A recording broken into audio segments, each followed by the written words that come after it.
And then click that A and then click the AI companion. Ooh. And you know, somebody did AI for Teams. It was Mhm. horrible. It was Who was it? everybody. It said Bailey said this and Richard said, that's just an example. It was horrible. It was, Yeah. I mean, the AI summary, sometimes it depends because it'll give it to you in a couple of Zoom gives it to you in a couple of different versions.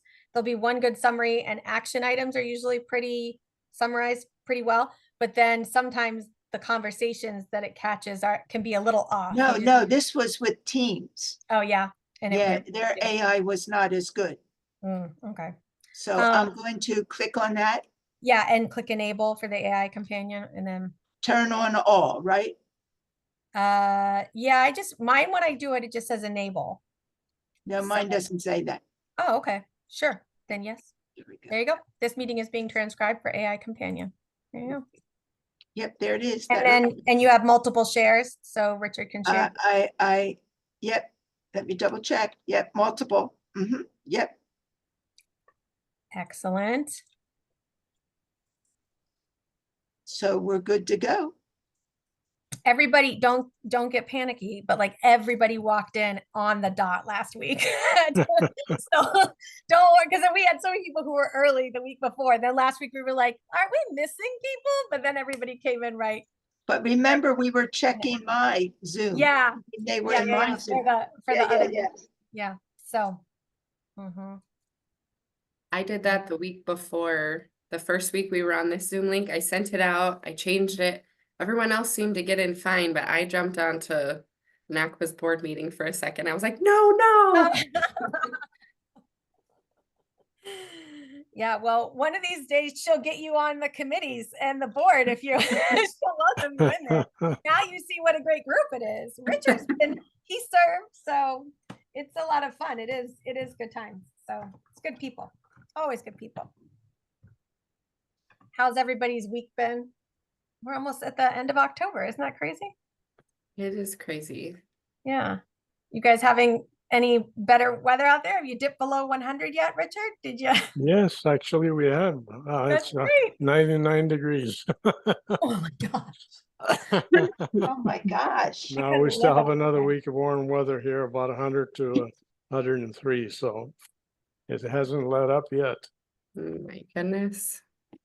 Hi. But Yeah. what'll happen, it'll dip down drastically here in the next month or so. Yeah. They say, I think, Regina, it's supposed to go to the 30s at night this week by the end of the week. Oh, So, really? yeah. So if you have any outdoor plants, bring those inside. So, Well, it's too late. They're all dead. Well, From the earlier freeze. that's yeah, freezing weather for us. all that freezing stuff. Yeah, for sure. So we have some nice colors. We haven't had, yesterday they said we haven't had any meaningful rain, like meaningful amounts in 20 days, Regina. So, Oh my um, gosh. yeah, so we still have all the leaves on our trees because sometimes if we have one good rainstorm at this time, they'll just knock them all off. But so our maples are turning nice orange, and there's even some reds because they haven't come down yet. So Yeah. we don't usually get the red maples. I'm looking at an oak tree out my window and they're as green as ever. Yeah, ours hasn't gone very yellow yet. Yeah, it's crazy. Wild day. We're gonna have to carry water when we go trick or treating. It'll be so hot. Those kids in their costumes. I have one multi superhero who wants to be Superman and Iron Man and Captain America put together. Oh, And then wow. the other one wants to be the cool end Bumblebee from the newest Transformers movie. I gotta tell you, Oh, that was always my fond memories of Halloween with my girls. Yeah, That was a fun time. it's good times. Yeah, I remember I definitely have some old pictures in like the old plastic masks they had in the 80s and then like towards where it was just like that one string and the horrible plastic that would like cut you if you touched it. And it's like Mickey Mouse just in like the creepiest thing. I was Strawberry Shortcake and Mickey Mouse with those plastic masks. I remember that. But Aw. yeah. Once I went as a roller skating waitress and I was like my sister's younger than me. So like all of our friends too. and I was a roller skating waitress with like a plate, like the 50s. And by the end of the night, I was carrying everybody's pumpkins and bags on my tray. I was like, wait a minute, I should start charging candy rent for this. So it's fun.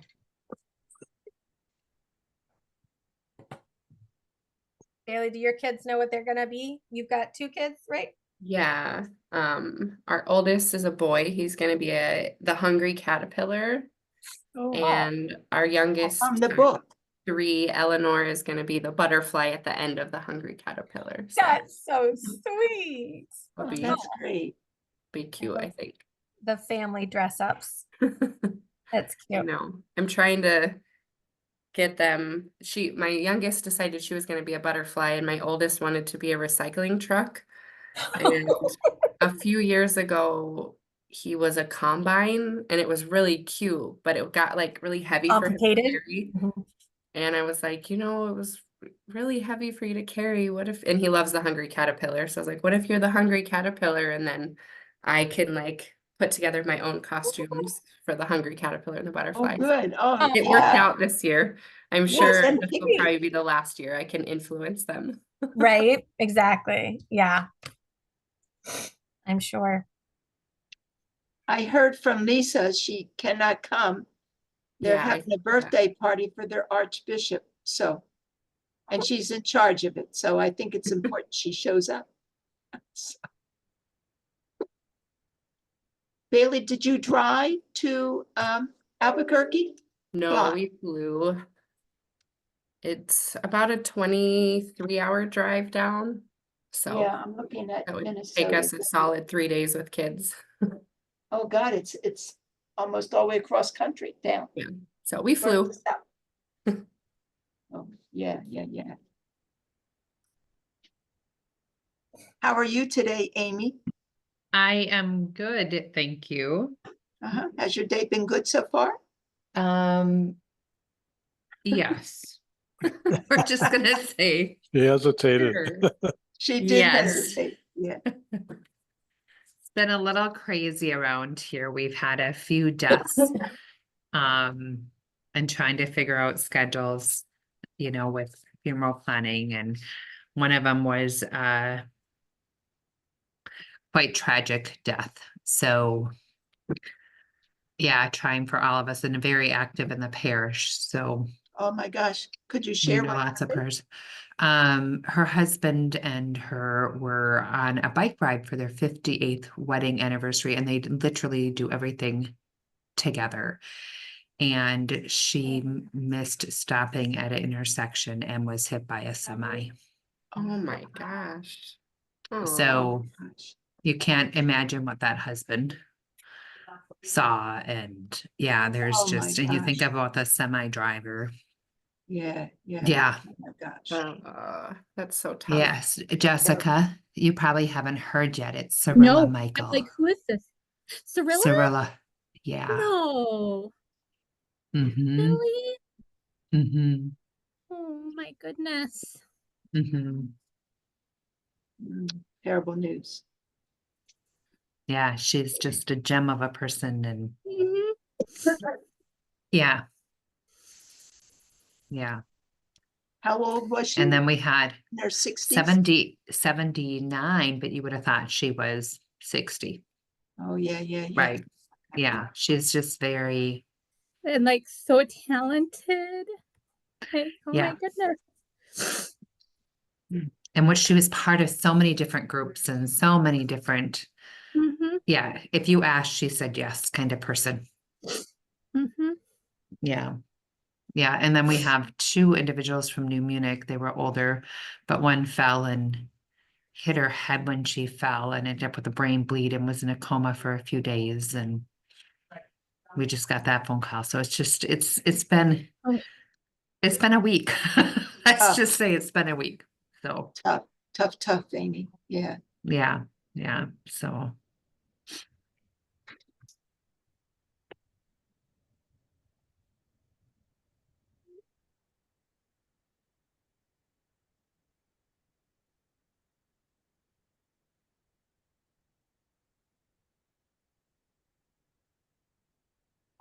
Jessica, you're right for the timing. It's 1:58 and here they come.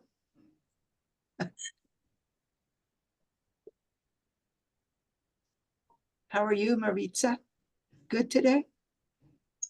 Good, how are you? Good, good. Looking forward to seeing everyone again today. Yes, it's getting chilly now. Oh, yeah, yeah. I'm originally from North Carolina, so it's quite I've been here a year now, and so the weather here is very cold from what I've heard. Well, Richard was saying it was 90 plus in Tucson. Is that right, Richard? That's right. Still have another week or so to go. Nice. We're still sweating in the middle of the day. Oh, God, that's something. Maritza, where in North Carolina were you? So the Blue Ridge Mountains, so like Watauga, ASU area. Yeah, well, good thing you're not there now. Oh, I know the hurricane. I mean, it's devastating. We Yeah. have people from our community and from our parish at St. John's that just lost their homes and their town. So it's a lot going out there. Yeah, yeah. I lived in Raleigh for 9 years, so Oh, okay. love North Carolina. Yeah. Welcome in. Welcome, Lisa. Yeah. All right. We'll go ahead and get Hi. started. Hi. We'll let people join us as we go. Nice to see you all again. I heard you had a great and fun week last week. I'm kind of sad I missed the fun while I was away. But we're gonna go ahead and get started with some prayer. And then I'll hand it over to Regina. I think. And I thought since we were doing employee relations, I would use Anne Garrido's prayer on from her chapter in her book Redeeming Administration on humility, because I think we all maybe get a little humility and use a little humility when we're encountering employee relations. So, in the name of the Father, and the Son, and the Holy Spirit. Most Holy Trinity, you invite us to share in your divine, holy relational life. Teach us to be more vulnerable and honest in all our relationships, beginning with our relationship with ourselves. Hold before us a mirror that we might see ourselves for who we truly are, gifted and challenged, virtuous and sinful, strong and weak.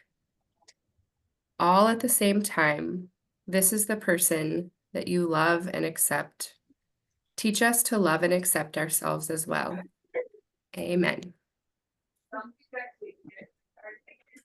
Regina, I'll hand it over Yes, to you. yes, thank you for that beautiful prayer, Bailey.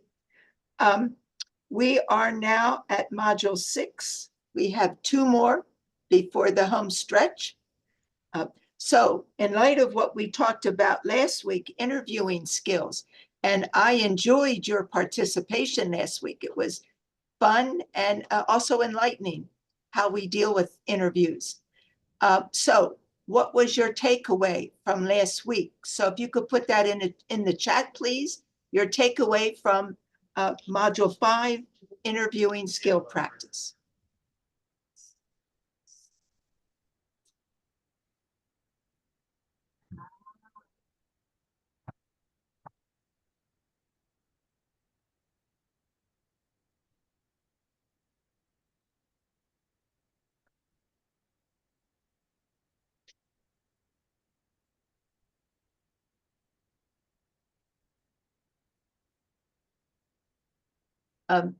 If you did not attend last week, remember we're recording, and just let Bailey know and she will give you access to that recording. Okay, total assessment. That's right, to be well prepared. Have prepared questions. The box of chocolate, you don't know what we're getting. It's a gamble sometime, right? Like the box of chocolates, so you don't know. to know when to cut off politely. That's true. Jessica got a little wild with her role playing last week. Review the questions before starting. And I like that idea. Be prepared. Have your questions. Know what can be asked and what legally cannot be asked. Okay, to ask an inappropriate interview question, good to be prepared, appropriate questions. And I like the next one. Interviewing is a two-way street. You get to know the applicant, but the applicant gets to know you. And does that applicant want to work with you? Okay, interviewing. Yep. I think that's it, Richard. Okay, shall we take it away? Take her away. Okay.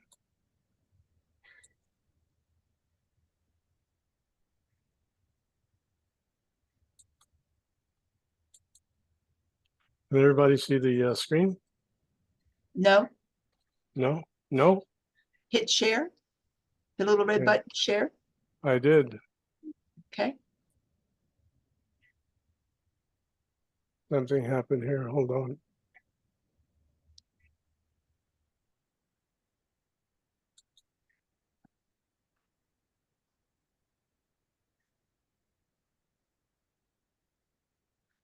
Now can you see it?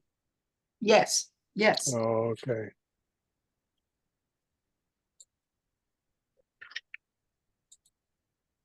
Well, good morning, everybody. It's great to be back. I appreciate the kindness of you as an audience. We're going to be talking about employee relations today, but before we do, does anybody have any questions, any comments on the past sessions that we've had? I've given you a lot of information, and now's an opportunity to ask any questions you might not have thought of before. Anybody?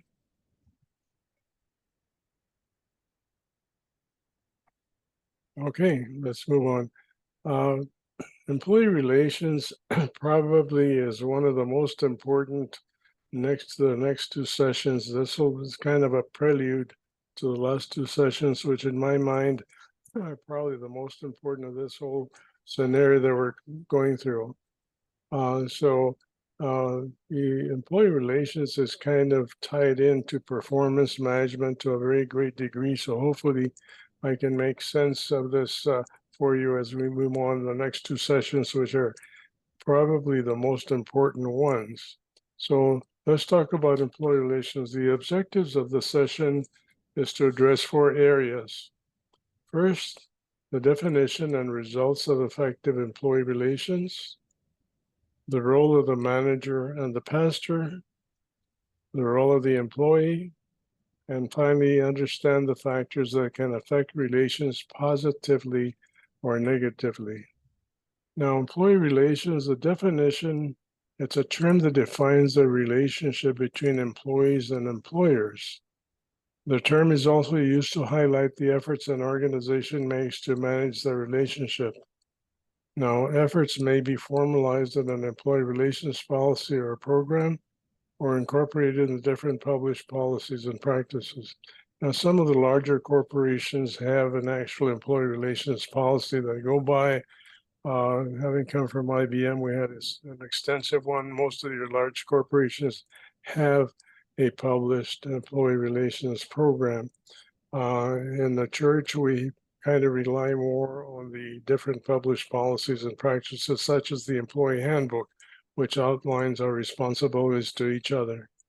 The desired results are open communications between the employees and the employer, which is extremely important, which I cannot hesitate to emphasize that. Good relationship between the employee and the manager, increased employee well-being and performance, and finally enhanced morale throughout the organization. So if you have all these elements, you're going to have an environment that's workable, an environment that's pleasurable in all cases, and minimize any conflicts that come up. First of all, the role of the pastor, principal, or the manager. First of all, their main role is to manage with integrity. Be honest in all dealings. If you're a manager, you want to be honest in everything that you deal with the employees in. Don't give lip service to questions that come up. Be honest with yourself and with your employees. Be upfront with them. People do not appreciate being, told something and then something else occurs after that. Respect the dignity of the employees. We're all human beings in the church, particularly, so we all respect the dignity of everybody, or should. Communicate openly and effectively with employees. That means listen, employ empathy rather. And when you talk about listening, it's not just listening, but hearing what the message is. Sometimes we as managers don't do that enough. We listen, but we don't hear. Address employee concerns in a timely manner. I cannot tell you how many problems this comes up or how many times this comes up in investigations and employee relations issues where the employee's concerns are, well, I had a problem, but it was never handled, or it took my manager forever to get me an answer. That is so common, it's unbelievable. So I would strongly urge you to keep that in mind. And the last one is provide feedback on the actions taken. Many times an employee will tell you, well, I brought the problem to my employer. It seems like it was taken care of, but I never received any feedback. I don't know what actually took place. The role of the employee is communicate openly with management. There's no reason why there cannot be open communications between an employee and his manager. It shouldn't be a deep, dark secret. It shouldn't be anything that is a problem getting to a manager. Unfortunately, we have managers sometimes that kind of feel they sit on a pedestal and insist that the employee make an appointment at all times. Otherwise, they won't talk to them. This is not good employee relations. The employee has to be loyal to the parish and church, and that's the starting point. The employee should adhere to guidelines, employee guidelines, canon law, and civil law, which we're all charged with following. Employees need to respect management's leadership role. As employees, sometimes we may not always agree with the manager and what he or she does, but it's still a manager and we have to respect them as leaders. Now, at some point in time, obviously, they may change. If it's something that's really serious, then you may enter into a conflict. But for all intents and purposes, on a normal relationship would be to respect the management's leadership rule. And the last one is committed to justice. That means an employee is expected to perform as expected and should fulfill all contractual obligations. Any questions up to this point? Okay.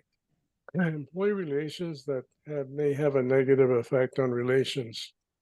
First of all, it's questionable management practices. First is overbearing management. We have many situations where managers try to do a good job, but the approach is not the best.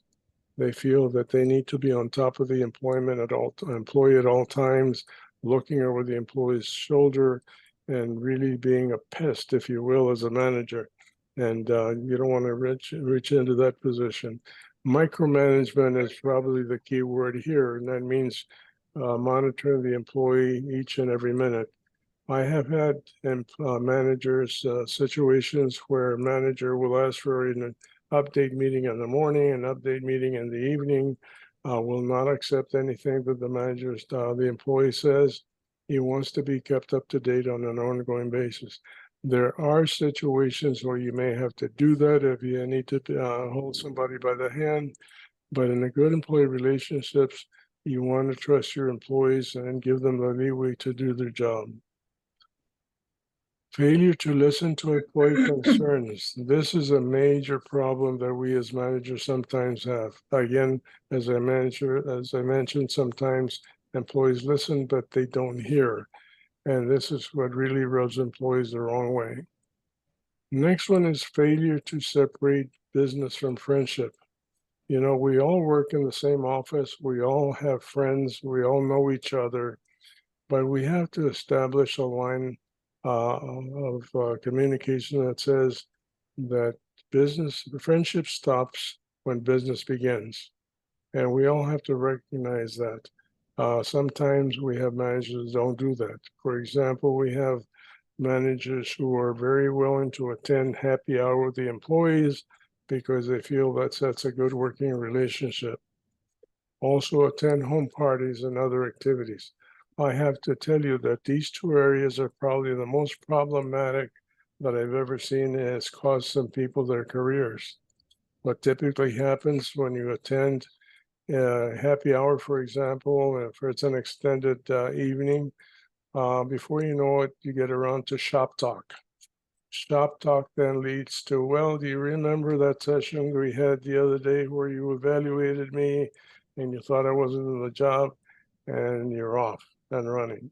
So that's a big risk.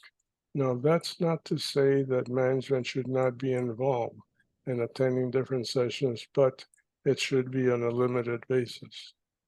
Little or no oversight. On the contrary, we have managers who are overbearing and micromanage. On the other hand, we have managers who provide little or no oversight. They let the employee flounder without doing any monitoring of what their work is. Now, the idea of management or oversight doesn't mean, as I mentioned, you have to look over the employee's shoulder, but there's such a term called control points. A good manager will always identify the good control points in his organization, depending on the different processes. And that's how you touch and feel what that employee is doing without being accused of micromanaging.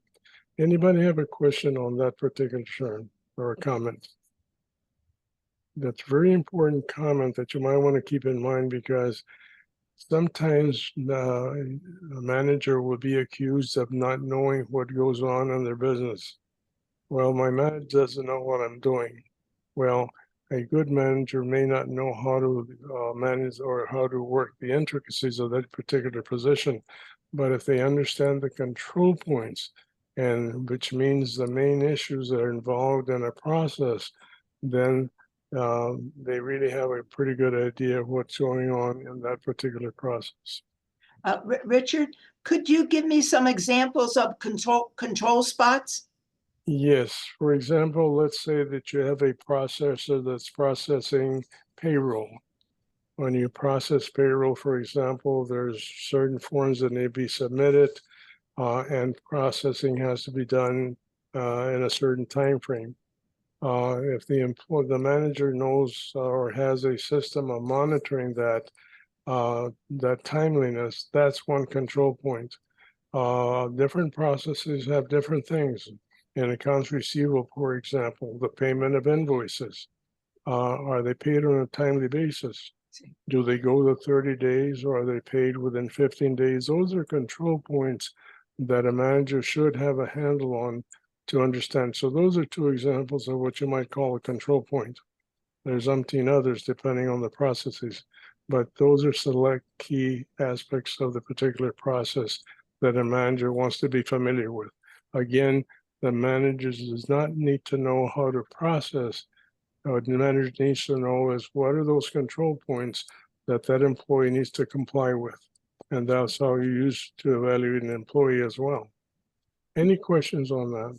Would you say that's like particularly, I mean, I find it very particularly helpful at face value for priests who are given a 1-semester course in seminary about parish administration, where you rely very heavily on your bookkeeper and everything. You build that trust in them, and then you have those particular, like you said, those points where you're like, okay, this is, hopefully they're on, they're in the know about what needs to be done with regards to the diocese or the parish civil stuff. Right, exactly. That's typically what we train priests on, knowing that they have umpteen other duties, but they still have to attend to the affairs of the parish. So what we try to do is teach them about those different control points and the different processes that they have in the parish. So you're right about that. It's something that you can teach them, and without having to teach the whole processing. Did I answer your question okay? Yeah, that's helpful. Okay. Richard, is it too soon to ask about what's our recourse as an employee if you're not listened to? Are you going to get to that later? I will get to that. Yes, absolutely. Perfect. All right, thank you. Okay. The last item here is for inconsistent hiring. We talked about that 2 sessions ago. And when we do not do a good job of hiring, we have some adverse results, unfortunately. Number one is unqualified personnel come to work for us. And the worst is the negative impact on the employees that are working because they have to cover for that person or they have to do the work when they're not there to do the work themselves or are unqualified. So those, again, are negative reactions on negative effects on employee relations. No, negative effect on relations again. First of all, it's employee actions and attitudes, meaning poor attendance or excessive tardiness. This is something that, again, management has a handle on, needs to be able to control because poor attendance or excessive tardiness has its ultimate effect, particularly on the rest of the workforce who attends regularly, arrives on time, does their work as required. Alcohol and drug abuse. We like to think we don't have that as an inhibitor, but unfortunately it is, especially now anymore because of the liberalization of marijuana and other drugs in the workplace. Although there's efforts to control that, still we have to be on the lookout for that to make sure that that doesn't have a negative impact on the rest of the workforce. Profanity in the workplace. Again, we like to think we don't do that in the church. Unfortunately, that does happen. Theft or misuse of church assets. This happens more often than we like to think. I just had an investigation done in one of the parishes where the business manager did purchasing for the parish. Unfortunately, along the way, she misdirected a lot of the purchases to her own home, friends, and so forth. Unfortunately, the pastor did not understand the control points he needed to look at. So there was a lot of theft, a lot of abuse of church assets. That happens time and again. Again, this is a responsibility that we all have according to canon laws to protect the assets of the church. But not everybody thinks the same way. Dress code violations. That seems like a very minor thing. But believe it or not, when you have dress code violations as opposed to others in the workplace, it can have an effect on attitudes of the other employees. An example of that is where the pastor sets a stage that expects everybody to act to dress in a business-like manner, but yet you have somebody that's really sloppy, particularly in front of parishioners. That has a negative effect. Insubordination. Failure to follow direction or disrespect towards supervisors. Again, every once in a while you see situations where you have one employee that's very insubordinate, continues to do so, makes comments, is disruptive in the workplace, passes it on to employees. Before you know it, you have a conflict between the employees themselves. Disputes among employees, that's self-explanatory. That happens on occasion, unfortunately. So while you've managed that, we'll talk about that in a little while. Then you have the employees who have a sense of entitlement. Okay, you owe me. These are situations where once in a while you have a hire that perhaps may be highly educated, may be very experienced, whereas the rest of the workforce does not match up to what that person feels they should be. So that person feels a sense of entitlement, wants more pay, wants more recognition. You owe me, in other words. So that's one thing that can really be unsettling in the workplace. Sexual harassment does not have a place in the church, but that can really be a problem. Unfortunately, sometimes people put up with sexual harassment, do not report it until it really gets to be a crisis situation. People should not have to work under those conditions. And the last one, obviously, is discrimination toward other employees. And this can come in different forms, subtle or outward. And again, we like to think that doesn't happen in the church, but trust me, it does. Any questions so far? Comments? I'm sorry? Richard, I'm thinking, could you give us examples of misuse of church assets Could you give some couple examples about what those assets are? Well, yes, absolutely. Any asset that the parish or the church owns, whether it be a hard assets or monetary. I just mentioned the businessman is diverted funds to purchases for herself.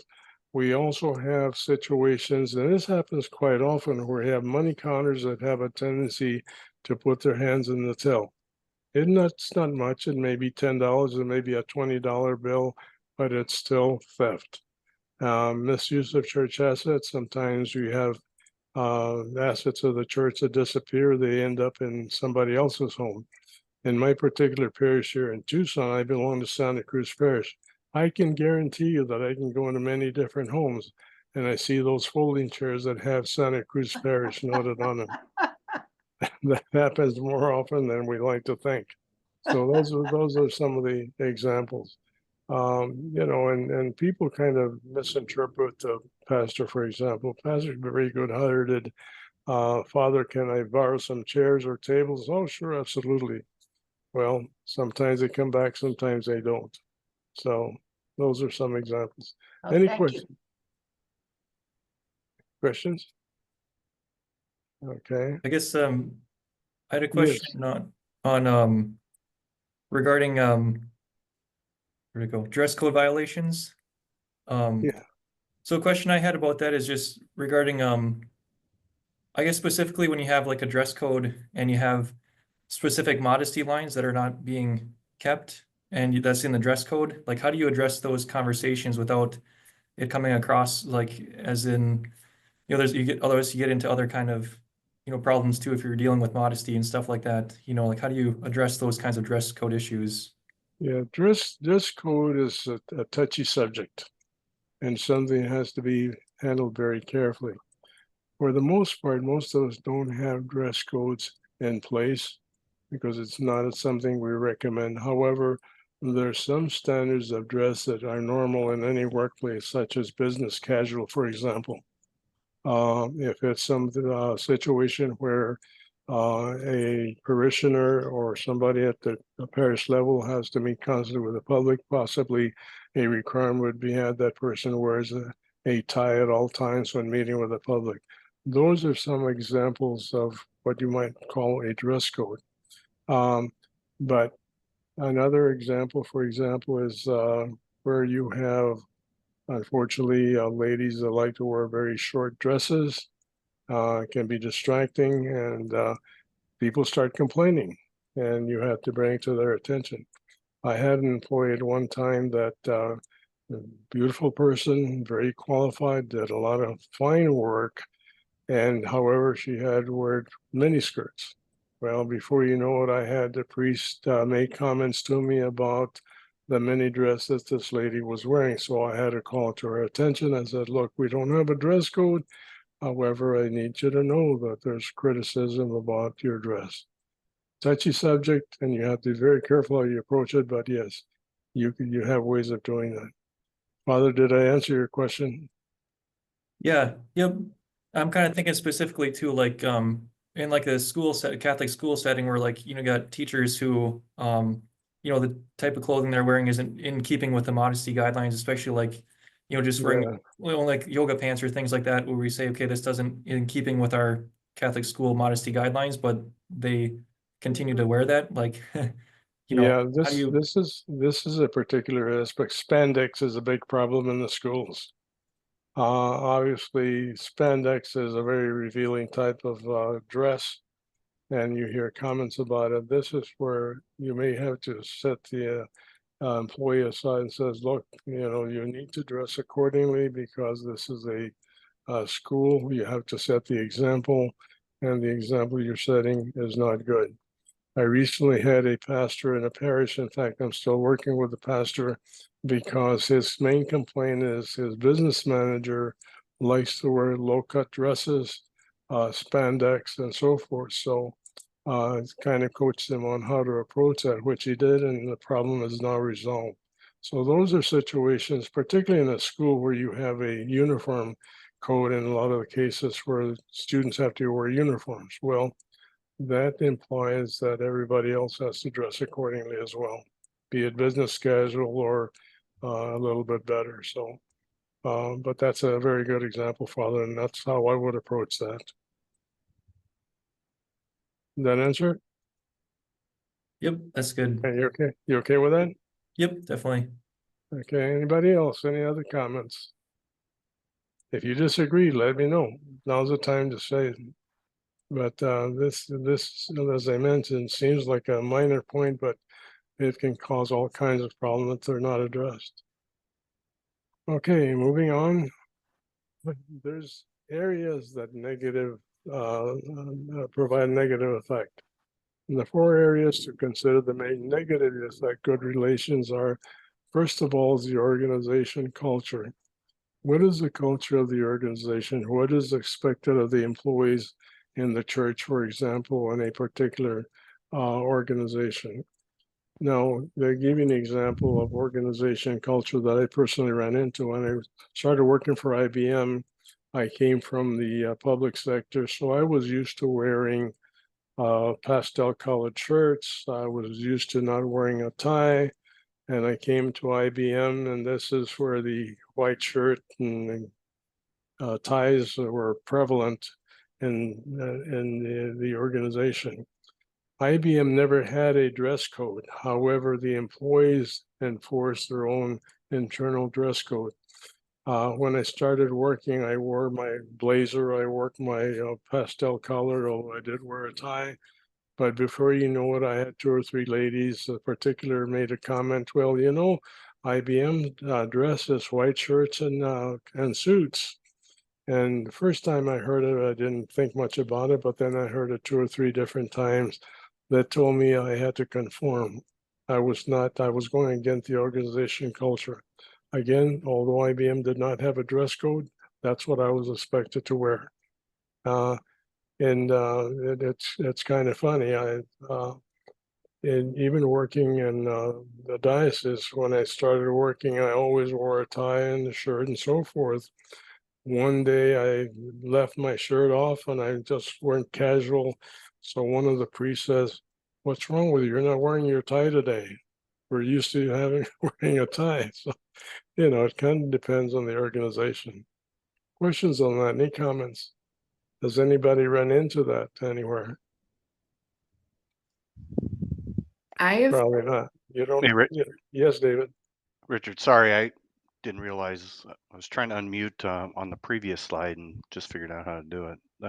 Sorry for the delay on my question, but I think it's related to what you're talking about. So if you don't have a dress code policy, now I liked how you wrapped up that last conversation where you said you may have in a school setting, you may have a dress code for the students, which you can point towards in terms of professionalism for staff. But if you don't have a school and you don't have a dress code, No, you may not have. yeah. So here's my question. Sorry. So as an example, there were some, several female related type topics there, but in the male space, you see guys like to wear hats.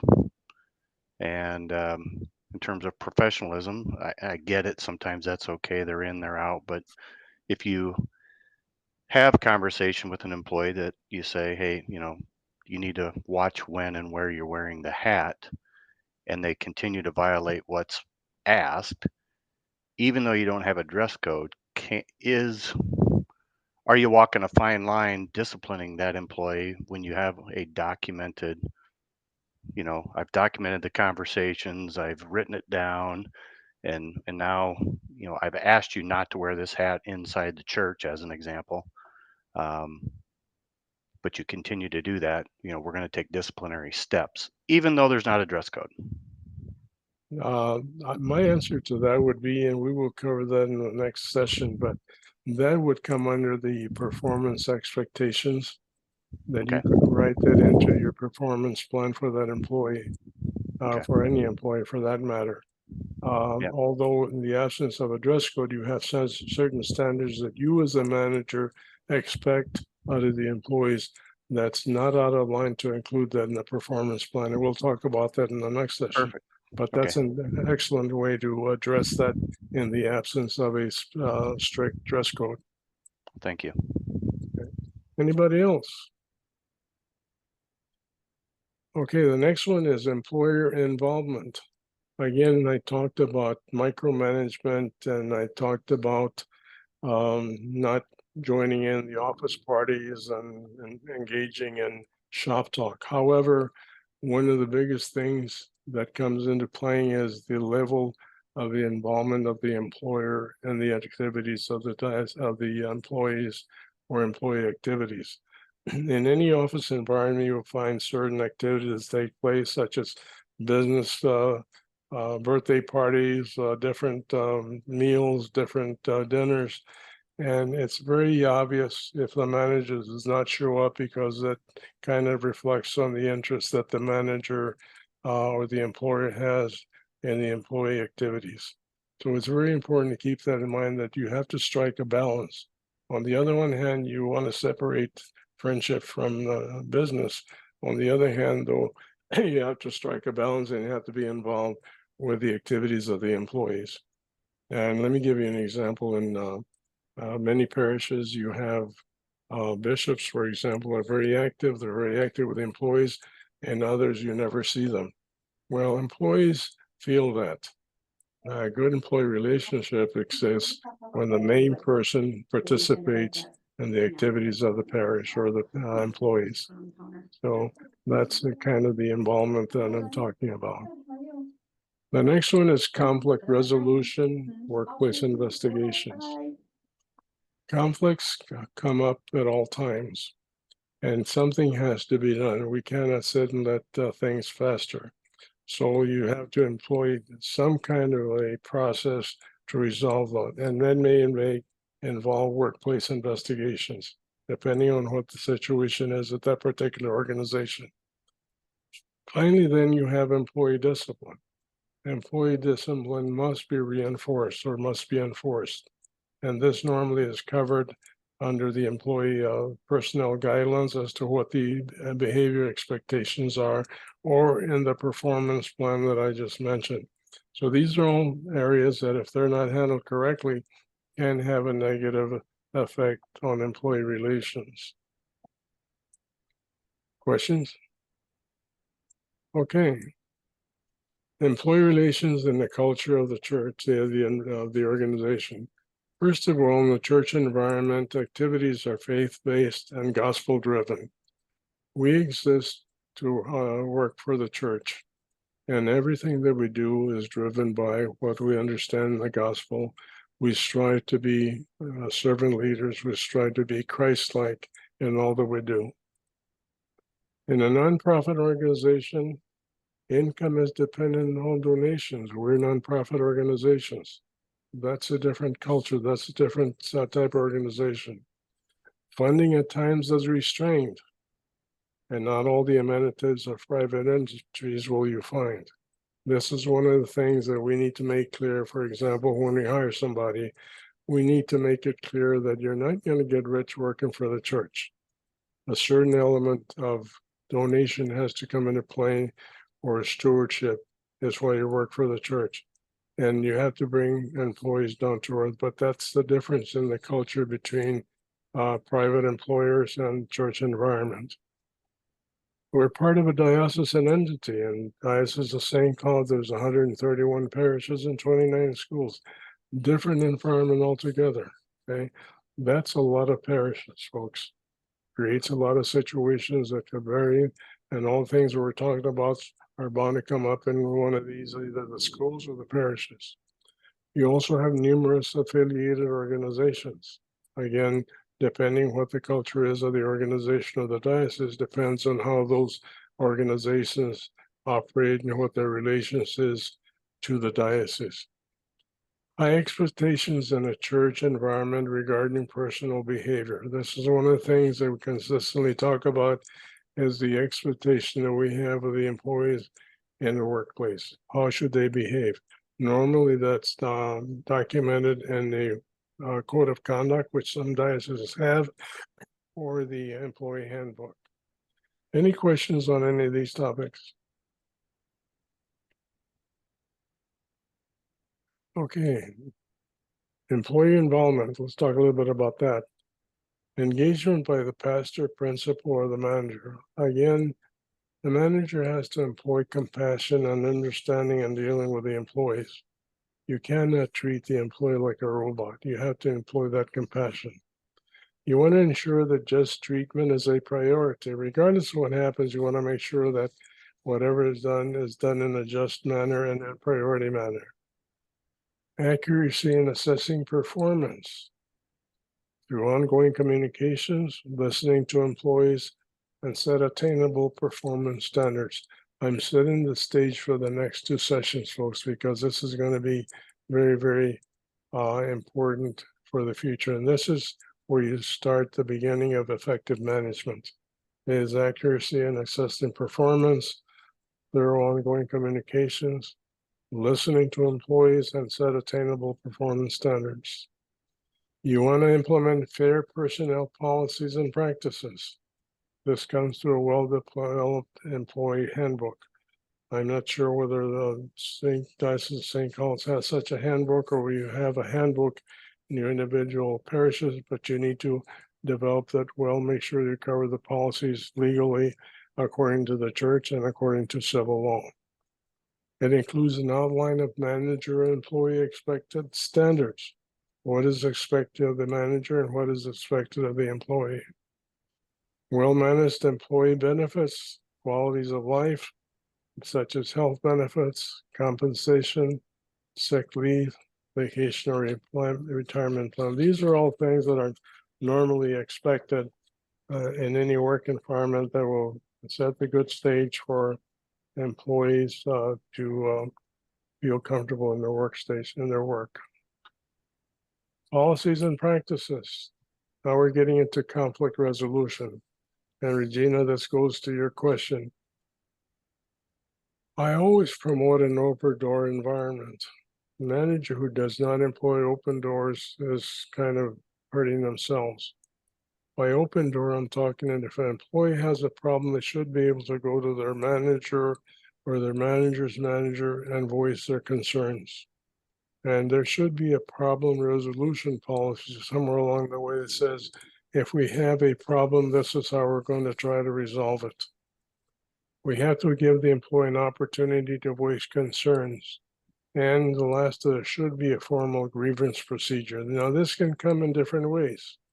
Employees can complain to the manager. The manager, if you've got to go to grievance process, you give the manager a certain amount of time to answer the grievance or the complaint that the employee has.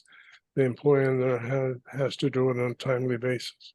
So there should be, and hopefully these would be written procedures that you have. There has to be a sincere effort by manager to resolve conflict. One of the worst things is to give the employees the impression you're going to assist them and you're going to employ fair and just treatment and then not do it. You need to be able to provide assistance with conflicts, coaching on how to handle. There's always conflicts that come up employee to employee. And the question is, how should they resolve it? This is where you as a manager come in and kind of coach them on how to handle that. It's not always sometimes necessary that the employee or that the manager directly enter into it, but a lot of these small items, small issues can be resolved employee to employee if they're approached correctly. Action should be taken based on fact. Listen to all sides of the problem and make informed decisions. Again, whenever you have a conflict, you cannot operate by your bootstraps. There needs to be sound reason in how that's approached and what the conflict resolution should be. There should also be a sincere effort by the employee to also resolve, being open-minded, be truthful regarding issues, and cooperate fully with any investigation. So those are all elements of a good conflict resolution. Any questions so far on conflict resolutions? I'm sure all of you have run into this once or twice now in your career, and you will run into it on a continuous basis. Any questions on it? Any suggestions? Anyone want to share what they've run into and how they've handled things? Richard, I'm wondering, and maybe Bailey could respond, are you available to kind of coach? Or when do they come to you? When do you, so what's your involvement with conflict? Yeah, that's a good question. I'm always here to help coach or just talk through how you might approach things. I don't typically get involved, so I won't like come out and we don't usually come out and kind of resolve it for you or be a part of that, but certainly always a resource to just talk through how you might go through things. We do have a process if things get really bad, especially between like a pastor, or potentially a business manager or somebody higher up and an employee. That's a process with an outside organization that comes in to help mediate an issue with an employee. Hopefully things don't get that far, but we're always here to kind of help support you. Sometimes I'll get calls from employees as well. And if I ever get a call from an employee asking how to approach a pastor or their supervisor, I might help them know what questions to ask or how to start that conversation. But that's as far as our office is really going to go from the diocese, especially with an employee. And Bailey, my second question, is there a diocesan employee handbook?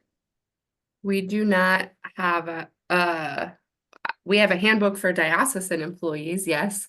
But we don't have a standard handbook for all of our parishes across or schools across the diocese. Many of you went through the handbook workshop with Sam, one of our attorneys that we work with. And so some of you do have a similar handbook from one another, but there's not one size fits all handbook for everybody. And are they expected to have a handbook? Highly encouraged. Oh, We don't have a lot of policies, as those of you on this call know, from the diocese out into the parishes, but I certainly would encourage all of you to have a handbook, yes. yeah, and then I'm thinking they could share when you said some do have, so it could be some sharing. But not the one you bought from Sam. And just a word to the wise on employee handbooks, because that's a very important area. There should be some correlation between parishes regarding employee handbook and the requirements. Otherwise, the exposure is significant that they're not centralized. It's better not to have policies than to have one that applies only to one parish or another parish versus the others. Because that's Oh, an I see. element of comparison. So that's just something I would pass on to you. Keep that in mind. Questions? Okay, let's move on. Complaints must be investigated. Okay? Investigator must be unbiased, neutral. And now I'm getting into a serious conflict area when you have something that's really serious, and you do have those that come up on occasion. Schools in particular happen very frequently where you have conflicts between teachers and the parents, teachers and the principal, and you've got a royal mess on your hands. And a lot of times those have to be investigated thoroughly, particularly when it comes to the area of treatment of children. Teachers are very susceptible to complaints by the parents because they feel their boy is mistreated or their girl is being handled incorrectly. And it's a very touchy situation, but those are areas where you really need to be careful, and complaints should be investigated. Now, the degree of investigation kind of depends on the severity of what the complaint is, but there should be some documentation or some documented way of investigating or the results of the investigation. In doing this, the person who's doing the investigation should review all facts. There should be no speculation or preconceived notions. One of the worst things you can do is decide ahead of time what the results are going to be. That's not the way an investigation works. In the interview of the complainant, is number one. You need to interview all witnesses. And again, you do not accept secondhand information. Secondhand information is a dime a dozen. Everybody has an opinion, not secondhand information. It's important to treat any investigation with utmost confidentiality. People depend on you to do that. On the one hand, if you're a manager, you're the advocate for the person who was being complained against, but on the other hand, you almost have to be the advocate for the complainant as well. So you need to be careful with that and treat things with utmost confidentiality. Carefully document your observations. Document your interviews, document what you saw and what you see and what you hear. You have to determine what the issues are. Sometimes the issues are very subtle, sometimes they're very blatant. You have to determine what those issues are. You need to decide on the validity of the issues. If there's a complaint, sometimes the complainant has multiple issues that they bring into being. You have to sort through those and decide which are valid and which are not valid. You need to render conclusions or recommendations in a well-balanced confidential report. Again, for any complaint, you really should document a brief report or lengthy report, however the case may be, to make sure that in the future, should that come back and try to bite you, you have documented what happened. The worst thing you can do is take a complaint, resolve it, and not document it. That's not good practice. Complainant should be informed of the results. You have a complainant, that complainant should be told, yes, you have valid complaint, this is what we did, or I'm sorry, but I cannot validate your complaints for X number of reasons. Important consideration to then is anonymous complaints did not resolve problems.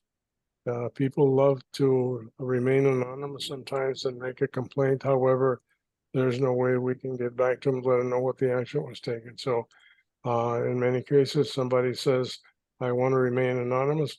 I have to tell you that you may want to remain anonymous, but you will never find out what the resolution is. So that's a very common practice. Questions? Anybody?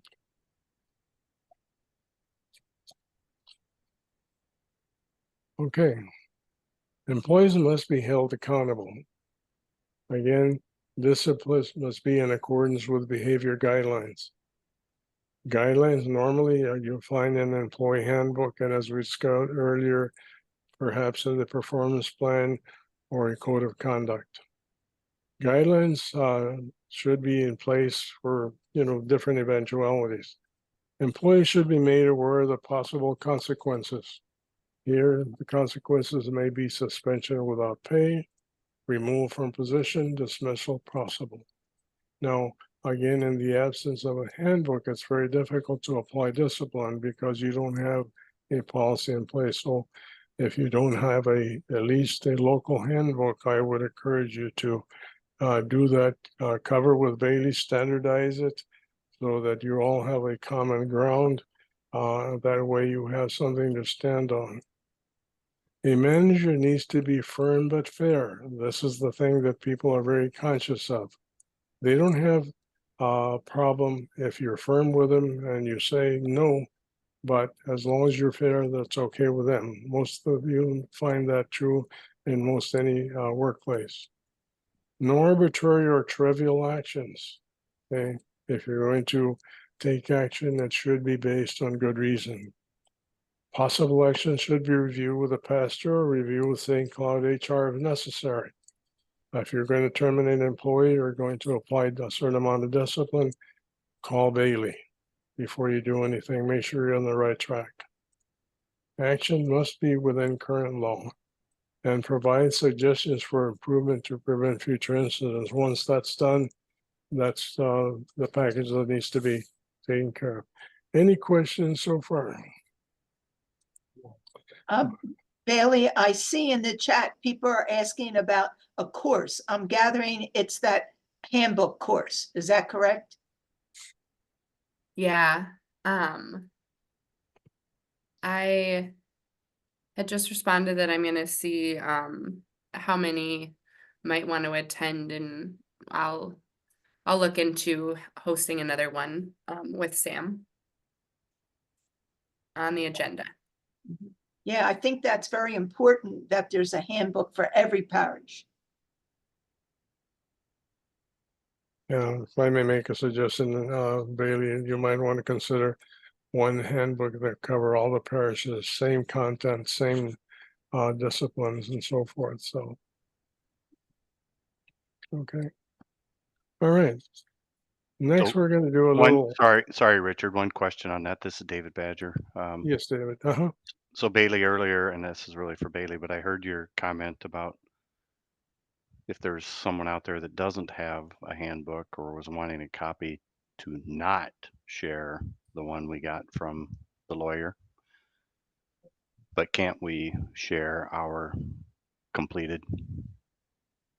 If we've revised and edited it, and it's now ours and I paid for it. Yeah, I just don't want parishes who didn't go through the workshop to be using that handbook just because it's part of his, Sam, that's part of like Sam's work was to put that together. If you've significantly changed it and you want to share it or share some of your policies, I think that's fine, but just sending a template out to other parishes, I'd rather that not happen.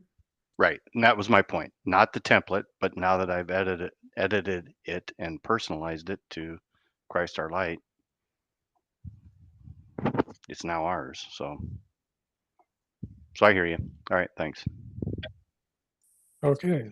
Moving on, now that pretty well ends my presentation. However, the follow-on here is some case studies that, and this is open forum, folks, because I need your help on this one, your participation. These case studies, you're the personnel coordinator for the parish. So case study number one, a dispute arose between two employees. As the pastor is leaving on a home visit, he asks you to find out what's happening. I'm asking for volunteers to answer this. What should you do? Remember, you're the manager, the pastor is now leaving, you're in charge, and he asks you to find out what's happening. What should you do?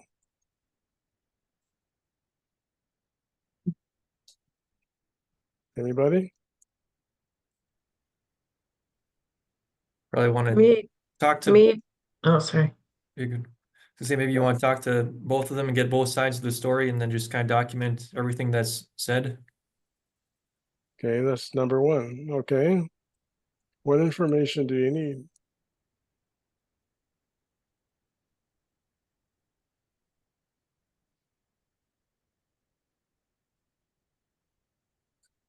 That's what you're gonna get in talking to them, right? You Yeah, wanna part of find out. Yeah, you yeah. wanna find out what triggered that conflict. What is the dispute? What are they arguing about? Sometimes it can be very minor, sometimes it'll be serious, but you really want to get down to the bottom and find out what it is. David, did you have a comment? Yeah, I was just going to say, depending on the size of the parish, I'd first want to ask, who do these employees report to? Correct. Yeah, that's one consideration as well.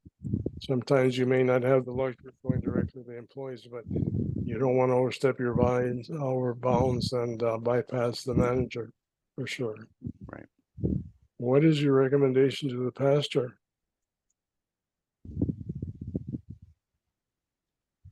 Go enjoy your time off. We'll get back to you when you get back. That's the easy answer. But yeah, the recommendation of the pastor obviously comes after you've done your research and have attended to it, if at all possible, resolved it. If you cannot resolve it, then you may want to involve the pastor as well. I noticed that Cathedral High School in St. Cloud, Minnesota is up. I'm sorry?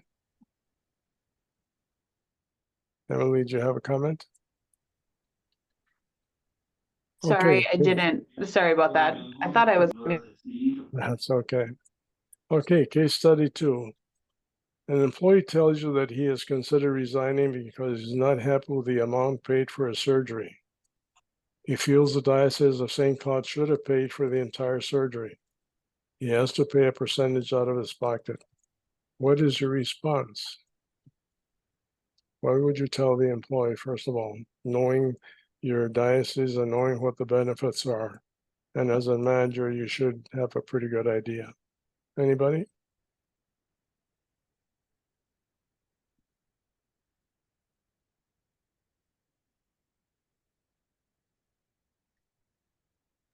I'm a little confused about this question. Okay. What is the surgery for? I guess I must have missed something, sorry. It's a simple surgery. It's not anything, it's probably major surgery, could be any surgery. But you know, the employee feels that the diocese should cover everything. So Yeah. this is like the insurance through the diocese, or what is? Well, that's the question. Who pays for this? The employee doesn't know. All he knows is that he's got an injury, had to have surgery, and somebody has to pay for it, hopefully not him. So his question is, St. Cloud, I work for you. Is this something you will cover for me? You So don't mentioned you want to find the insurance. root cause of the injury? Because if it was a work related and you have no work comp case on it, there's not much you can, you know, and then also verify that they received, you know, what the benefit package actually covers. Mhm. Well, Yeah, I guess when Because I feel like when he went in to have the surgery done, more than likely the hospital would have asked him what this was from, and then they would have gotten involved with the diocese, no? well, typically what happens in a situation like this, if you have an insurance plan in the diocese that covers a certain amount. However, normally it does not cover 100%. Insurance isn't built that way. So that being the case, probably the answer would be to read the requirements under your insurance plan. If you have no insurance plan, then obviously he has to pay it out of his own pocket. But most dioceses now have an insurance plan. Now, as Amy said, if it's a workers' compensation issue, that's a different situation because normally they would cover the whole thing in case of an injury. But again, what your response has to be is one or the other. What is, and the question is very valid. What type of surgery did you have? How extensive and how much is owed? And then you tell the employee how much the liability of the diocese is. Because that's the reason you have health insurance, because you want to protect the diocese and the employee as well. However, it doesn't pay 100%. And this is just being upfront with the employee. Now, the next question, who should you consult to find out why his entire bill was not paid? Let's assume that that's a very simple question from the employee. Who would you contact?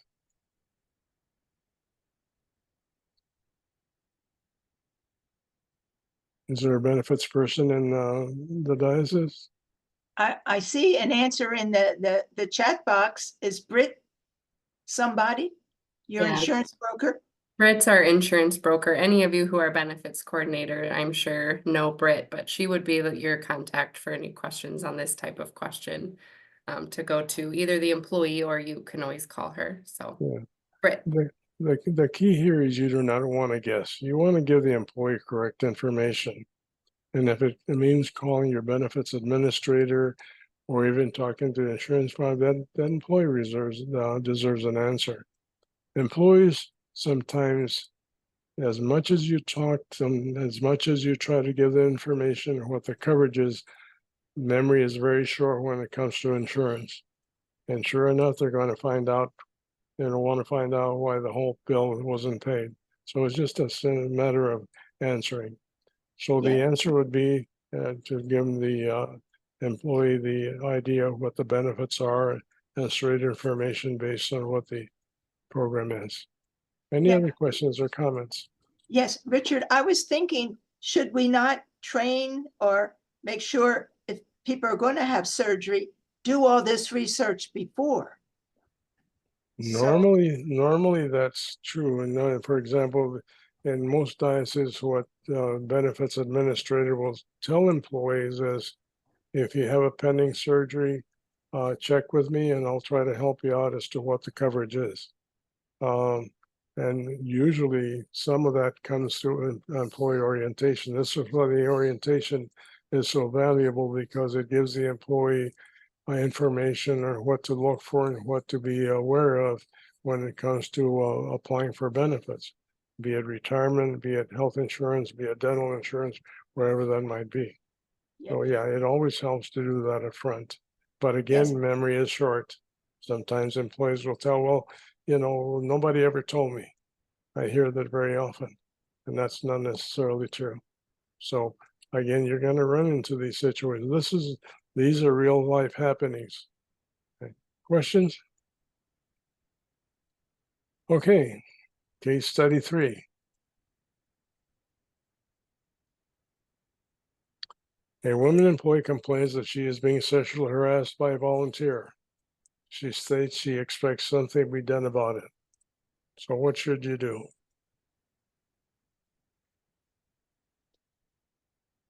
Volunteer? Such a shy class, Bailey. I You're so know. shy. Do you investigate or recommend that pastor investigate? Who should do the investigation? You should. This cannot be overlooked, folks. This is a sexual harassment complaint. Anybody have any ideas? I think it depends on who the harasser is to who does the investigation. Because of course, if they're claiming it's a pastor, then you're not asking them to investigate it. But you certainly have to investigate it. You also have to report it. I would contact Bailey and make sure I'm reporting to all the proper places in that. And make sure I'm gathering all the accurate information. Okay, very good. Anybody else?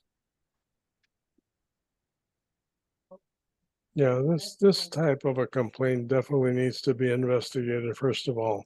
This is serious. Sexual harassment is alive and well in our workplace, folks. Don't kid yourself. If you don't think it happens, you're wrong. It does happen consistently. We run into it every day, and we need to address that. So you should be investigated. Now, again, as Amy said, depends on who the aggressor is, who should investigate. But normally you're the starting point as a manager, then you decide who needs to do the investigation, where it should go to. Sometimes it's best to get somebody independent, such as Bailey's shop, to do it. Sometimes you have the ability to ask somebody else to do it if it's a qualified investigator. So there's different ways to handle it. Okay, who should be involved? That kind of depends on what you, in conjunction with Bailey, for example, determine who should be involved. Any questions on that? We have had this in the past, and smaller things. Certainly I've had parishes kind of investigate and go through themselves depending on the situation. We've had bigger complaints like this that we've brought in an outside third party. And if you ever need that kind of support, we do have resources available. You can always call our office and we can get you connected to those resources, especially if it's a really sensitive subject or involves people who are maybe higher up. I always recommend kind of that neutral third party, especially with just the state of the church. I think it never looks good when the church comes in and investigates the church. So often I recommend bringing in that neutral third party, and we do have connections through North Risk Partners, who's our broker. to do that in often an affordable way, but somebody who's really trained to do that well. And that's the other thing, is most of us are not trained to lead these really, especially again, when I'm talking about like bigger investigations, you know, that's something we want somebody who's had some training in that. So again, just to say, if you ever need that, I can point you into the direction of some good resources for that. Okay, very good. There's your answer, folks. It's a good answer. Yeah. Okay. Moving on, any other questions on that? Moving on, case study 4. It comes to your attention that one of the employees is very prone to using profanity in front of other employees. No one has openly complained, but you can sense a level of discomfort when he engaged in conversation with other employees. What action should you as the manager take? Anybody?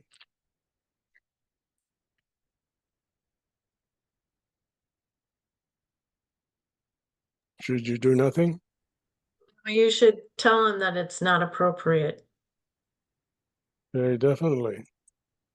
This is one of the places where an employee can be very effective in calling that to the attention of the aggressor. And the person hears that from his own peers, that's unacceptable. You'd be surprised what the effect is. When do you involve the pastor, or do you? When the behavior doesn't change. Right, exactly. Then you may have to escalate that to somebody else or whoever the responsible manager is overall. But again, if you let this proceed, it's going to have its effect on the rest of the employees. You'll start getting complaints. And again, this is such a simple thing as calling the attention to the employee that what he or she is using, the profanity they're using, is unacceptable, particularly in the church. Shouldn't be any question about that.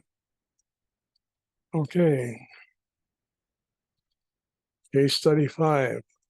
Pre-K teacher is accused by a former school aide that the teacher mistreats her students by yelling at them, physically manhandling them, and pinching them when they don't mind. The principal and the pastor have asked you to investigate. The teacher denies the allegation, saying she's been picked on. What are the first steps you should take? Anybody? What would you do?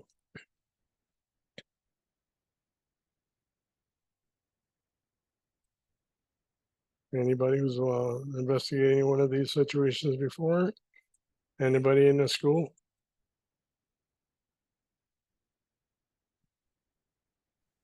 Sit down with the aide and get the whole story there. Try to figure out exactly where the truth lies, and also sit down with the teacher. In this case, my sister is actually the pre-K teacher at our school, so might have an interesting conversation with her. Mm-hmm. Yeah, this is a real case, by the way. Okay, and it happens more frequently than we like to think about. But yeah, the first things you really need to interview the aide and get the facts as she knows them. You want to make sure that what she's saying is not speculation on her part, but something that she's really witnessed. And who should you interview next besides the aide? Luke? Richard, would it be inappropriate to talk to the students, the ones who were abused? At some point in time, you should. Yes, depends on the age bracket of the students. This is where you need to be careful, because if you're talking to somebody that's in pre-K, that's one thing. Talking to an 8th grader is altogether different situation. Yeah. So at some point in time, might have to do that. I would be cautious though, as far as the age bracket. Who else should you interview? I think in either case, I would probably bring the parents into that conversation as well, just to have that level of clarity. Other classmates potentially, if they've ever witnessed it, to see what they've heard or seen. Again, trying to get that full story. Mm-hmm. Would you put this teacher on suspension during the investigation? No, Uh, Luke? it depends on where the conversation or where the investigation led. I think with accusations, maybe maybe not an outright suspension, but maybe a little bit of time off uh, to really assess the validity of the accusations. Right. Yeah, it kind of depends on the seriousness of it and the relationship that that teacher has, for example, with parents and so forth. One of the things that's normally a result of a putting a teacher in suspension, if there's anything that's happened that parents are aware of, the complaints will start rolling in. So the only problem is you want to protect the privacy of that teacher and make sure that although you put them in suspension, you don't give a direct reason why they're doing that, other than to say that we're dealing with a personnel problem. Miss so-and-so has been put on temporary leave, administrative leave, and leave it go at that while you conduct your investigation. So there's different ways to handle that. How should you document your efforts? What is the documentation you should put together? Interview witnesses, document them, interview whatever, document whatever goes on, look at any emails, any documentation that comes in, particularly if their parent complaints. You should make sure you keep documentation on that. Now, if you verify the allegations, what could your recommendation be, or what would your recommendation be? Remember, this is a pre-K teacher. It's accused of mistreating students by yelling at them, physically manhandling them, and pinching them when they don't mind. What would your recommendation be?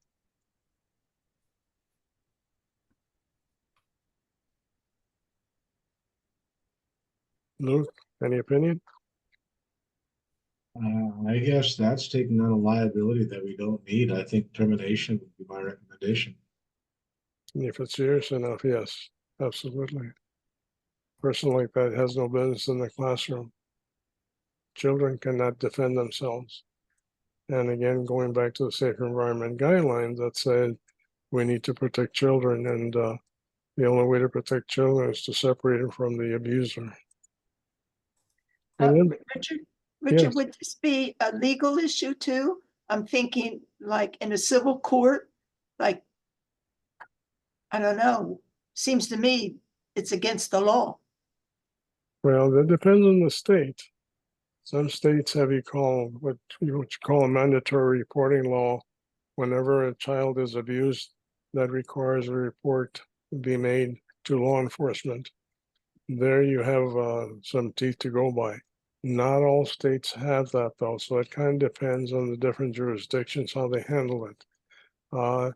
If an organization is wise, yes, they would involve law enforcement or what you call child protection services, which exists in just about every state, so that they can step in and do an honest assessment. But it kind of depends on the state. Yes, some of these are prosecutable depending on the severity of it. But again, that depends on state law and what's in the law. Yeah. So Right. Bailey, what's the law in your state, in Missouri? I would have to look this one up. Okay. I'll follow up in the email. Okay, great. Okay, so a quick question. So when we talk about documenting all these things, between employees and this one, and it's the teacher and we have to document and all this stuff, where do we, where would you put this? Like, does this go in their file? Does it go in a separate file? So like 5 years down the road, your business manager is gone, your priest is gone, maybe how do you make it so that people moving forward can find that information? Does that make sense? The answer to that is if you have a way of documenting and archiving your investigation, that would be in a separate file. The only thing that really should be in the employee file would be any disciplinary action that you should take as a result of, but then it should refer to an investigation done such and such a date, and it should be archived in the parish files or diocesan files, however you want to do that. It kind of depends on what exists in the diocese and in the parish as far as documentation. But the investigation is separate and apart in a confidential file that's not accessible to anybody other than persons who have a need to know. But it's important to document it because down the line, if it's not documented, it didn't happen. And although you may have disciplined the employee, if you didn't document it, it didn't happen. And you have an exposure there if the individual later comes on and wants to take legal action against you for disciplining them. So that's the value of the documentation. Make sense? Yeah, thank you. Okay. The last one is we have an employee who on separate occasions disappears for an hour or so in the middle of the workday. Employees report that they have seen him hide in one of the closets and does not come out for some time. Oh my God. They say that once that happens, Joe appears to be normal and returns to work. You review the allegation and find that indeed Joe does this at least 2 to 3 times a week. Joe's answer is that he does this when he feels overwhelmed at work. So A, Joe has obviously abandoned his workstation without an excuse. How do you approach Joe? Come on, folks. I'm sure you can handle this. Anybody? I just want to have a conversation with him first and see, I mean, just ask him the reason for it. I mean, you never know, there might be some kind of mental health struggle he's dealing with, and maybe this is his way of dealing with it. Maybe you got something deeper there that's going to be part of the issue, if you have that information. Yeah, this is a situation where you have to confront the employee head on and say, hey, listen, taking time off like that is not acceptable. Is there something you need to let me know that's going on in life that's causing this? If the employee says, no, I don't have anything to say, I'm okay, then you have to back off. You need to treat this, what you call it administratively, and take disciplinary action if this happens again. Now here you're giving the employee an opportunity to tell you that he has a problem that he has a hard time dealing with. This may call for intervention by a therapist. If you have a health insurance program, usually they provide an employee assistance program that provides a certain level of counseling. If the employee opens up and says, yeah, I've had this anxiety problem for so long, then even if there is no employee assistance program, your responsibility would encourage them to go for treatment and consult a therapist. Again, this could be a long, involved situation, but again, the employee's welfare is first. So you want to make sure encourage them. If he admits he does what he is accused of, do you terminate him or suspend him? Well, I'm wondering now with our, with the new, what do we call it, Bailey? The time, like the medical leave. Safe. What's that? Now you have a medical situation. But I mean, are you able to encourage him to maybe, can you encourage him to take a small leave of absence, or or is that muddying the waters of things? Maybe you use those days off that you've earned. This is something you should definitely approach the employee on and discuss, especially if he admits that he has a problem. Maybe it's something that's temporary and a little bit of time off would help him. You can offer him family medical leave, which is available to anybody for either a short-term basis, long-term basis, but you give an opportunity to recover.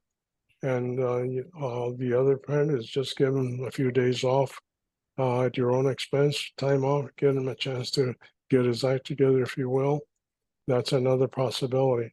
But you can't let this lie dormant. You have to take some action, and he has to do something on his own as well. So those are some of the actions you could take. Anybody else have any other recommendations with that? And that's definitely a possibility of doing that. one of the things you don't want to do is dismiss this individual. This is particularly admits he has a problem because now he's in a protected category according to Family or Americans with Disabilities Act. So you need to be careful with that. And you have to accommodate that situation with the employee to the extent possible. Again, accommodation might be exactly that, some time off. It could be modifying his work schedule. Who knows? It depends. You want to find out why he's overwhelmed. Maybe you need to give him too much work. Maybe he needs to, his workload needs to be adjusted. So there's several possibilities with it. By the way, this is a true situation that I ran into up in the Northwest in the state of Washington 1 year when I was the employee relations manager for IBM. All of a sudden, this employee disappeared, and this is exactly what happened. It turned out that he did have a mental problem. He did agree to it. He did go into counseling. And to my knowledge, the man finally went back to work and retired successfully from the company. But again, that's because the manager took the time to deal with this employee and help him out. But these are not far-fetched. Questions? Anybody else have any suggestions on handle something like this? Richard, I was talking to some HR people around the country, and they're telling me that in your health plan, there's an employee assistant program that will help with mental illness or issues related to mental health. So I'm wondering if the diocese has such a service woven into their health plan. We do have an EAP for our employees that includes this. I will include a link for you all to have just so you all know, or some information so you should receive it every year at open enrollment, but just as a good reminder for employees. Yeah. But there is a certain amount of employee assistance, Bailey. Yeah, normally they give you certain sessions, they do a triage if you call the employee assistance program and allow you so many sections of therapy depending on what you need. Yeah, and usually it's good, like usually you can use it and then if something else happens new, you can restart that cycle again with the EAP. So especially for employees who are dealing with like a number of different things, it's a really good opportunity for them to get some counseling services through that. So yeah, and my contacts were telling me that not many people are aware of that service. yeah, it's a very underutilized. I think people just forget it's out there. I think Richard mentioned earlier, people don't retain a lot of information on their benefits. And so we've been just looking for ways internally here to remind employees about those types of benefits that they have. But there's a lot of benefits that the EAP offers beyond counseling, like free services to write, like wills and things like that, like all kinds of different services outside of this. So I'll be sure to include that in the follow-up email. Oh, thank you so much, Bailey. Okay, any questions on anything that we've covered so far, folks? Okay, I hope you've given you a little bit more insight. As I mentioned, all that we've discussed here up to this point has to do with an ongoing or a prelude to the next sessions that we have, which is performance management.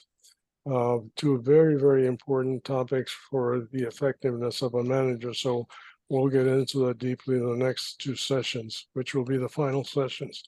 Now, we still have some time that I'd like to cover the next module, exercise 4 for Santa Margarita Parish. I think everybody should have received that latest on that, but let me go through that with you. Father Tony, again, Bellotti, has been at Santa Margarita Parish for 3 years. In this time span, his parish has grown, as has his staff and the school as well. Bear with me. Recently, Father Tony, contrary to the advice given by the HR director, terminated Mrs. Williams because her supervisor, the office manager, insisted Mrs. Williams was not doing the job. He had hired Mrs. Williams, a 70-year-old lady, on a part-time basis to do the parish bulletin and other computer work. In recent months, she had taken a considerable amount of time off due to a heart condition. Recently, she asked for family medical leave, which was granted. She had been on FMLA for 5 weeks, and periodically her supervisor, who also was along in years, would call her to ask when she would be coming back to work.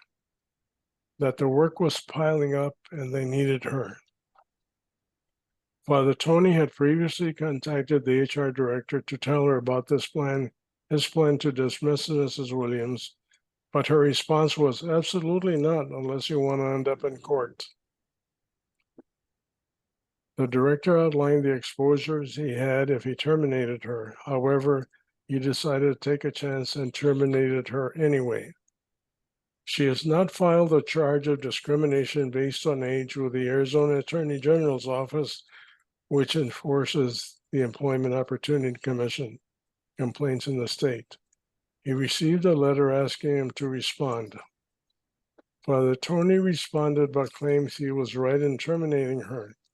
He claims it was never his intent to discriminate against her, and neither was it the intent of the supervisor, who is in her 70s. Folks, this is a true story. Okay. What are some of the errors Father Tony has made regarding this situation, if any? Do you agree that he was correct in terminating her? Do we have any FMLA experts out there?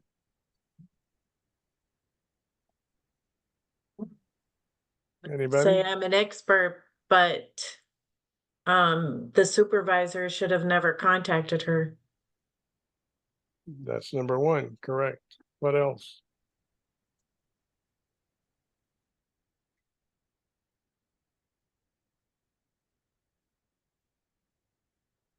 You should not have terminated her, right? Well, it seems kind of poor decision to go against what the HR director is telling you to do. Right. That doesn't seem like a smart idea. So anyway, so Father Tony terminated her. Was this a lawful termination? No. If not, why No. not? No, Was this a case of constructive discharge? Yes or no?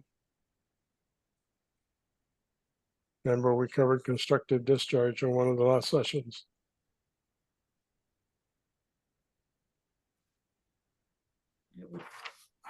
This is a curve I'm throwing at you folks. Remember constructive discharge?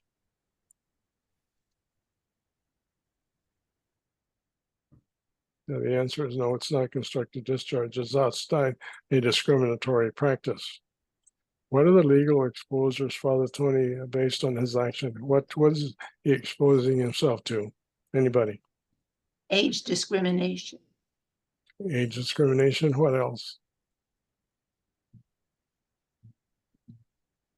lawful termination. Lawful termination based on what? The He was out FMLA on rules. FMLA. Violation of FMLA, that's a big one. Very definitely. What else?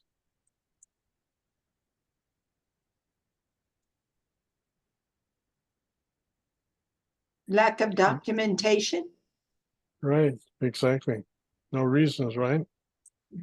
What do you think Father should do to avoid legal action? What should he do? What happens next in a case like this? Anybody speculate? What do you think is going to happen? What do you think the EOC is going to do now? Give that Penalty. Pardon? $200,000 check coming her way. That's a minimum. Okay. Pick What up else? and rehire. Rehire the person. Yeah. Oh. Let me share this particular case with you, and this will end the session. This is a real case that came up in the Diocese of Tucson several years ago. Mrs. Smith, I will call her again, is the 70-year-old person that was hired to do computer work. She had some health problems and she went on family medical leave, which was fine. This was in November. I forget what year, but it was in November. In December, Father calls me and says, when is Miss Smith coming back to work?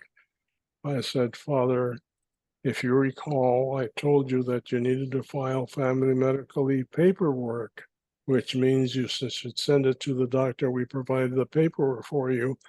Did you send the paperwork in to the doctor? He says, well, no, we didn't. Okay. So he had no idea when she was coming back because the doctor had not done a diagnosis and gotten back to him. So finally, he filed the paperwork and got an answer that she would be off for 2 or 3 months. Okay. Okay, this was in December now. In January, he calls again and says, well, you know, I know that Elizabeth was her name, is coming back in a couple of months, but I need somebody now. Plus, she wasn't doing that great a job, so I'd like to dismiss her. My answer was, no way. You want to end up in court? Go ahead and do that. Okay, well, he wasn't very happy with that.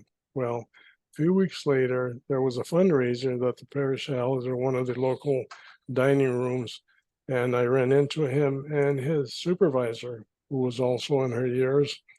And Father tells me, we terminated Elizabeth yesterday.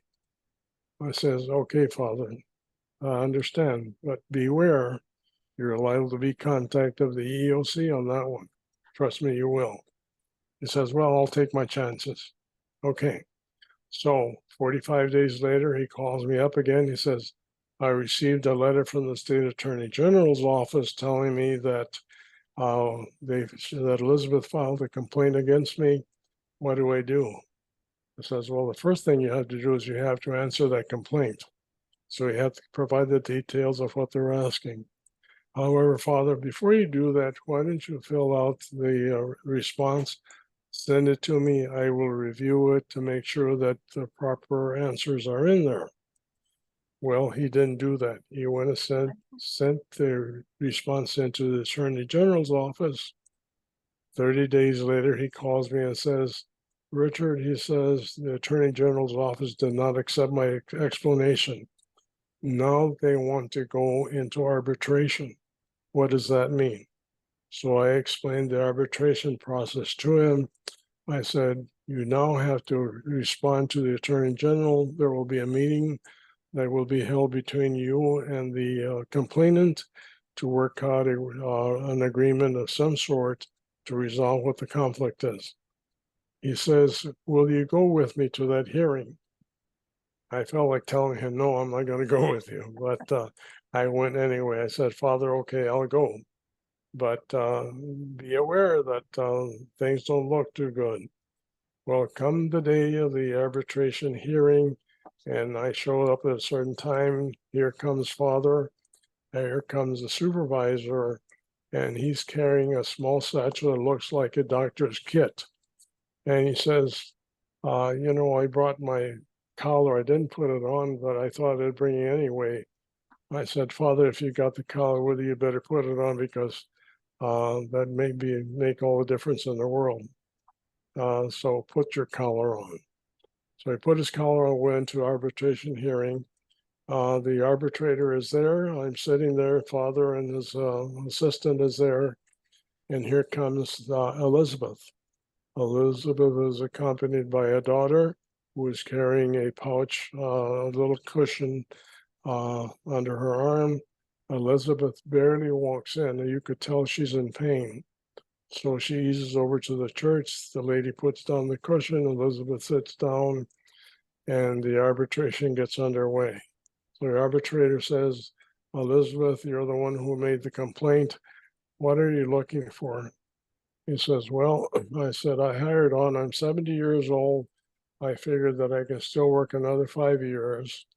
And I think that a fair amount would be $100,000. Father hits the ceiling. He says, no way. how am I gonna pay that? It says, well, Father, calm down. Let's hear out. So he says, in addition to what I want is I want the restrooms handicap accessible in the parish because they're not.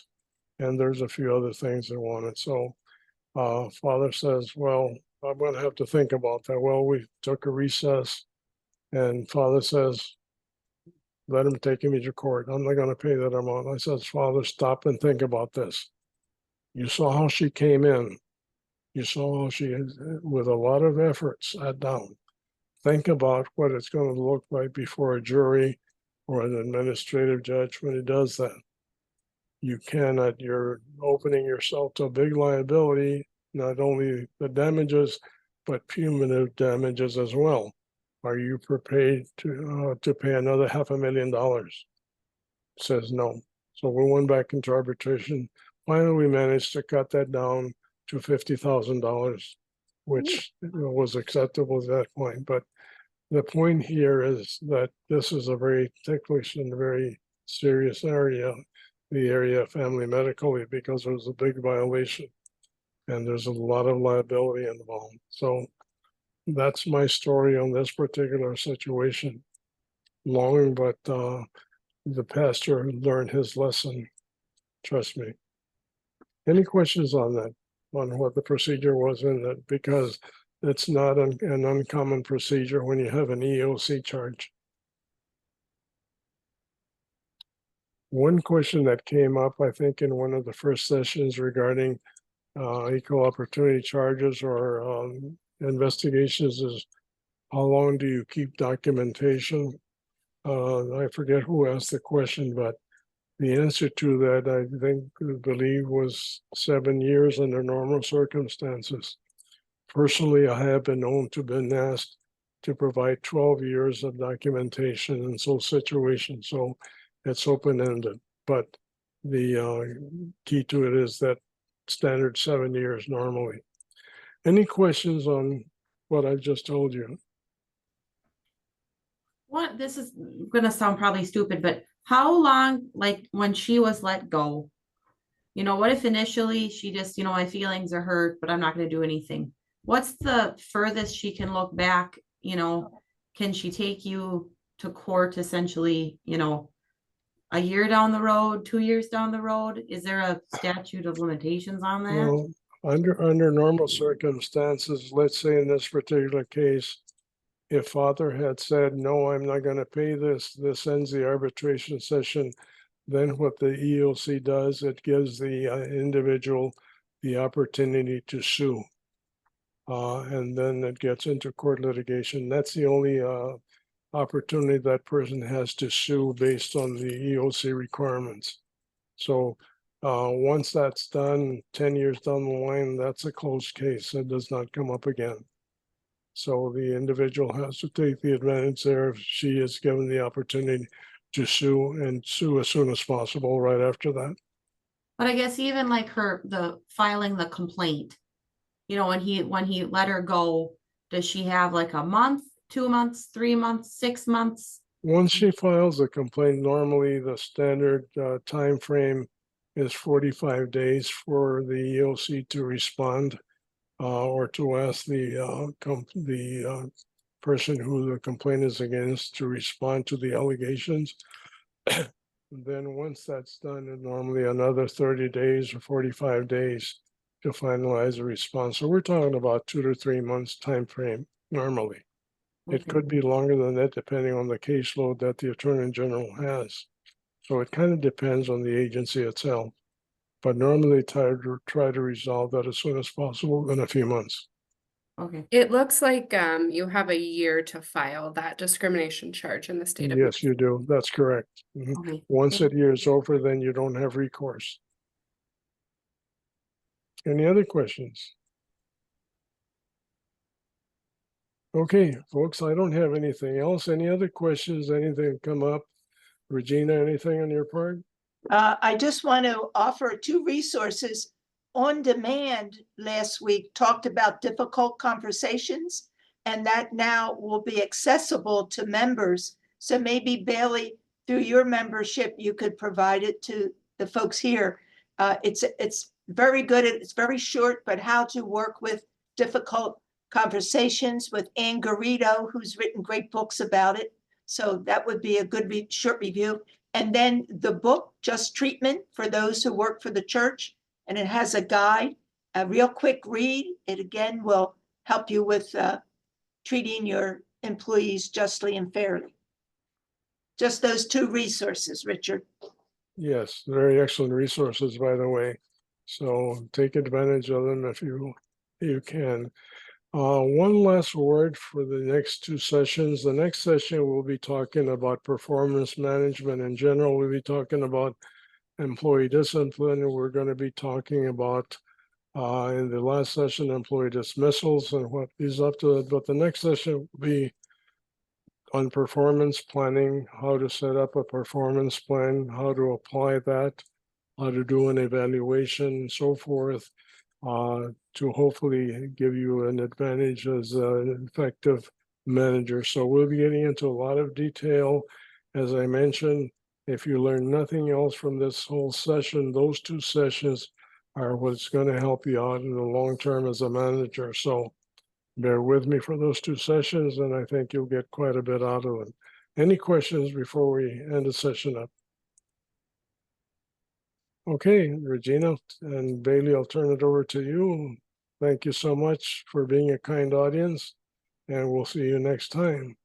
Yes, thank you so much, Richard. And I thought the class was superb today. Bailey, closing comments. I will follow up with an email with some resources as promised during our discussion. I have a few emails from people who missed certain classes. If you are looking for a recording of a date, just send me the date or the class that you need the recording for, and I will get those shared as soon as possible with you. And thank you. We'll be here again next week. We've got 2 more weeks, so we're almost there. But thanks everyone for being here. I will be sending you some more documents for next week, Bailey. Perfect. I will get those out to the class. All right. Thank you so much. Thank you. Thank you, Richard. Thank you, Bailey.